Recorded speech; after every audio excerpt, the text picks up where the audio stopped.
afraid of the dark. Hello, my listener. Today I'm going to tell you real stories of people who found secret rooms and places in their home. Subscribe to the channel. I really need your support to continue my work here. Let's go. I bought a duplex with a basement that ran the length of the house. In the crawl space, I found a small door leading seemingly to nowhere, secured with about 20 giant screws. As I sat there trying hard to open it, I had to slightly pry off the paneling.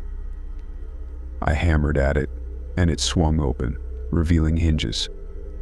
Behind the door stood a small green figure about 20 feet tall with seams on its face, dressed like it was Halloween. Startled, I hurled my drill at it, then quickly crawled away. Turns out the previous owner had played a prank on me. A couple of years ago, I rented an apartment in a huge old building. During the inspection, the owners showed me a hatch leading to a sealed attic, saying there was nothing interesting there and the hatch didn't even open. But after I moved in, curiosity got the best of me, and I decided to try opening it. To my surprise, it yielded easily. I pulled down the attic ladder and ascended, taking my camera. The attic was pitch dark, the floor covered in inches of dust. It turned out to be a whole floor. I began exploring rooms filled with old decaying furniture and magazines. Eventually, I found a small hole in one of the walls leading to the sealed top floor of a neighboring apartment and decided to explore that too. Then I found several more holes leading to other parts of the house. I crawled through about 5 or 6 such closed-off spaces, each with no entrances except for small holes in the drywall. The further I went, the older the furniture. I found refrigerators from the 1950s, or even earlier, old dishes, and a ton of dust on everything. The last room was the most interesting. Hand-painted pictures adorned the walls, along with hand-cut holes for sunlight to filter through. I spent hours there, exploring everything alone in complete darkness. I was very lucky to have the only room with access there. During college, I lived in a studio apartment on the top floor. In my apartment, there was a back door, screwed, taped, and painted over. Once coming home, I noticed a window outside, boarded up and curtained, indicating significant space behind the door. Gathering my courage, I opened it to find a narrow, unused staircase running the height of the building. From below, I could see other doors in other apartments, all of them sealed, like mine. On the basement level was an unlocked door leading to a small, unfinished room filled with child-sized tables used in elementary schools. I had no idea why any of this was here or how it got here. Then I found another door, which I assumed led to the rest of the basement, but I couldn't get to it because of the numerous tables in the way. I returned to my apartment and found that this door had no lock, so I boarded it up with boards and screws as securely as possible. I worked in pest control and often encountered similar secret spaces. Once, beneath a house where we were working, there was a massive tunnel leading to a nearby stream, but it had been blocked off many years ago, and we came to a blocked stone entrance. The owner had no idea. Another time, customers complained about bats, and we managed to move a piece of paneling, behind which was a room measuring 2 by 3 meters.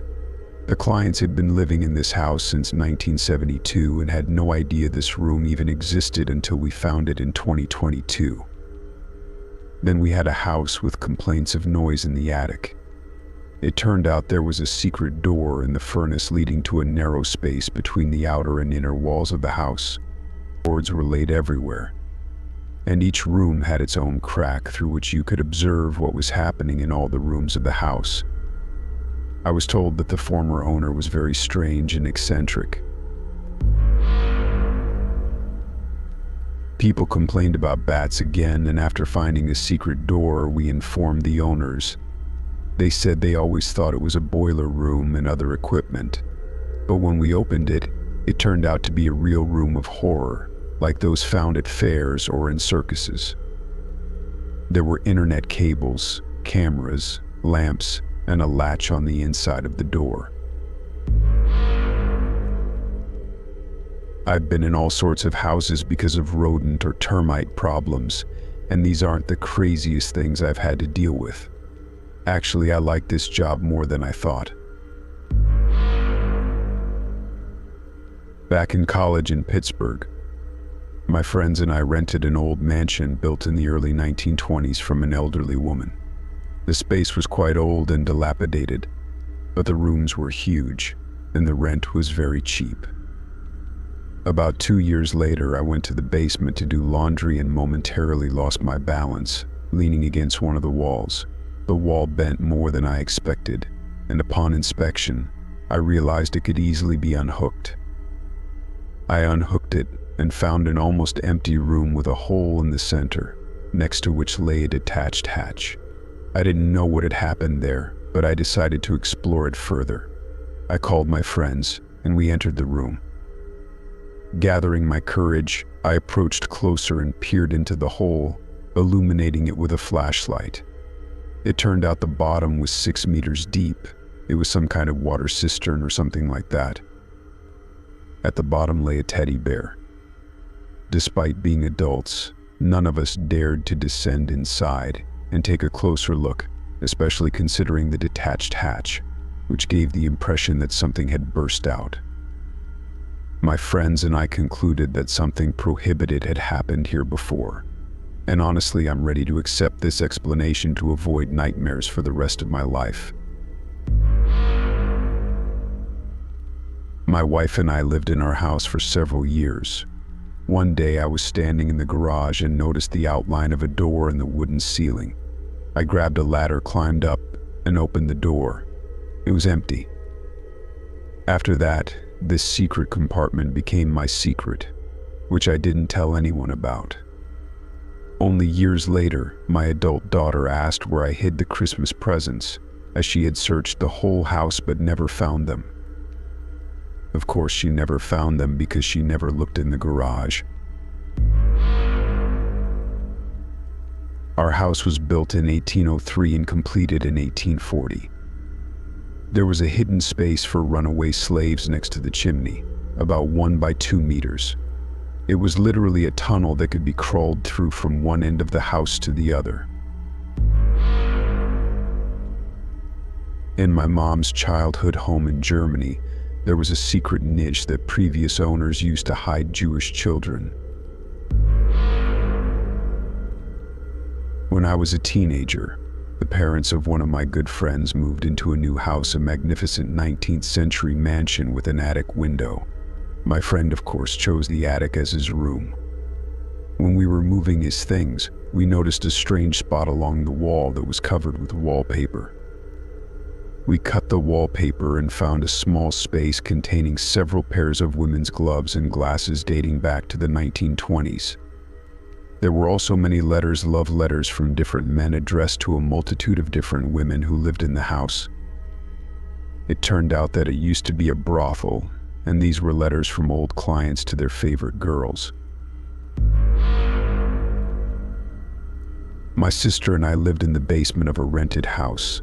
The owners slept in this room, and all the children slept upstairs. One day, we noticed that one of the panels of the wooden wall was slightly out of place. Our brother carefully pushed the panel aside and discovered a small secret room where monitors and other items lined one wall. The monitors were not connected to anything, but there were small holes in the corners of the ceilings of each room upstairs. Eventually, our mother asked the previous owners about it, and they confirmed that they had cameras in the children's rooms. We found their creepy headquarters, and shortly after we moved out. I was quite young, about 7 to 8 years old, so I don't remember all the details. But one day, my family moved into a new house that was already 20 years old. In my older sister's room, who was 9 to 10 years old, there was a closet, not very big, but with a very small door in the back wall. It was closed, and my parents never showed much interest in it. I seemed to have forgotten about this door until one day when I was sitting in my sister's room. We were goofing around and she decided to open the door. When she opened it, a horrible smell filled the room. We thought it was because the house was old. We didn't dare to enter because the opening was very small, and we were scared of the darkness inside. We closed the door and quickly got distracted by something else. A day or two later, my sister told our parents about it, and they looked puzzled. My dad got curious and went to check it out. A few minutes later, he called my mom, who went upstairs and soon came back down. Mom asked us if we wanted to go to the park, and of course we agreed. Our dad stayed at home. My sister told me that Mom was acting strange. When we returned home, there were bags with our things in the car, and our parents said that Grandma invited us to stay with her for a few days.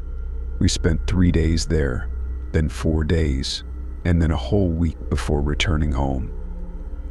But when we returned, we found that the strange door had been bricked up. Eventually, my father covered it with drywall. My parents never told us what was behind that door. I always wanted to ask them, but they both died in a car accident.